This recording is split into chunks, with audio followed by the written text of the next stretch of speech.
दोस्तों, आज हम इस वीडियो में जानेंगे कि हमारे सामने अपने लक्ष्य को प्राप्त करने के लिए चाहे कितने ही अवसर क्यों नहीं हो, जब तक हम आलस्य छोड़कर उनके प्रति कर्म करने के लिए समर्पित नहीं होंगे तब तक हमें सफलता नहीं मिल सकती। अब इससे संबंधित एक प्रसिद्ध प्रसंग सुनिए।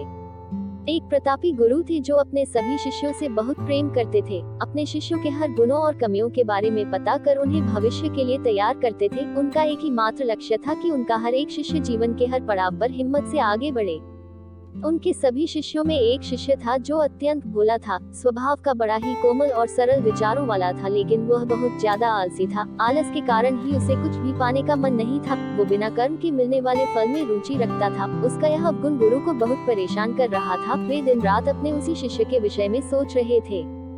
एक दिन उन्होंने पारस पत्थर की कहानी अपने सभी शिष्यों को सुनाई। इस पत्थर के बारे में जानने के लिए सबसे अधिक जिज्ञासु वही शिष्य था। यह देख गुरु उसकी मंशा समझ गए। वे समझ गए कि यह आलसी है, इसलिए उसे इस जादुई पत्थर की लालसा है।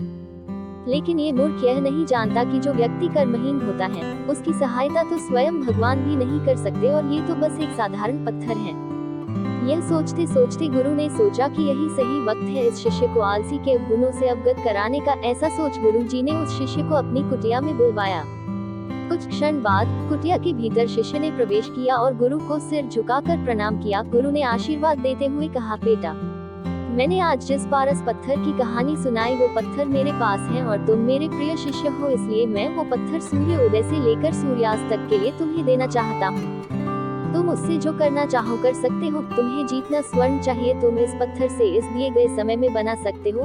यह सुनकर शिष्य की खुशी का ठिकाना न था। गुरुजी ने उसे प्रातः सूर्योदय होने पर पत्थर देने का कहा। रात भर वह इस पत्थर के बारे में सोचता रहा। दूसरे दिन शिष्य ने गुरुजी से पत्थर लिया और सोचने लगा कि कितना स्वर्ण मेरे जीवन के लिए काफी होगा, और इसी चिंतन में उसने आधा दिन निकाल दिया। भोजन कर वो अपने कक्ष में आया। उस वक्त भी वह उसी चिंतन में था कि कितना स्वर्ण जीवन व्यापन के लिए पर्याप्त होगा, और यह सोचते सोचते आदतानुसार भोजन के बाद उसकी आंख लग गई और जब खुली तब दिन ढलने को था और गुरुजी के वापस आने का समय हो चुका था।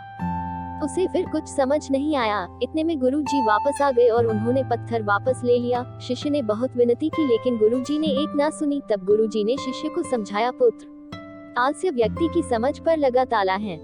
आलस्य के कारण तुम इतने महान अवसर का लाभ भी ना उठा सके। जो व्यक्ति कर्म से भागता है उसकी किस्मत कभी उसका साथ नहीं देती। तुम एक अच्छे शिष्य हो, परंतु तुम में बहुत आलस है। जिस दिन तुम इस आलस के चौले को निकाल फेंकोगे उस दिन तुम्हारे पास कई पारस के पत्थर होंगे। शिष्य को गुरु की बात समझ आ गई और उसने खुद को पूरी तरह बदल दिया। उसे कभी किसी पारस की लालसा नहीं रही। दोस्तों, आज के इस प्रसंग से हमें यह सीख मिलती है कि आलस्य मनुष्य का सबसे बड़ा शत्रु है। आलस मनुष्य को खत्म कर देता है, इसलिए जीवन में कभी भी आलस्य नहीं करना चाहिए, वरना व्यक्ति कर्महीन हो जाता है और कुछ भी प्राप्त नहीं कर सकता। आलस्य त्याग कर कर्मशील बनो।